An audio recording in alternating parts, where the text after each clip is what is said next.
સોહરાબુદ્દીન encounter કેસમાં તમામ 22 આરોપીઓ નિર્દોષ જાહેર, પુરાવાના અભાવે આરોપીઓને નિર્દોષ છોડતી સીબીઆઈ કોર્ટ।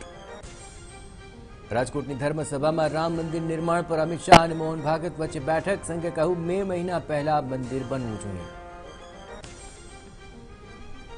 ફિશરીઝ કૌભાંડમાં પૂર્વ પ્રધાન દિલીપ સંઘાણી અને પરસોત્તમ સોલંકીની વધી મુશ્કેલી, 2 અઠવાડિયામાં ગાંધીનગર કોર્ટમાં હાજર થવા હાઈકોર્ટનો આદેશ। નર્મદામાં ડીજી કોન્ફરન્સના બીજા દિવસે પીએમ મોદીએ આપી હાજરી, આવતીકાલે કરશે સંબોધન। ભાવનગરની વરુણ નામની ટગમાં બ્લાસ્ટ, 3 લોકોના મોતની આશંકા, 4ને બચાવાયા।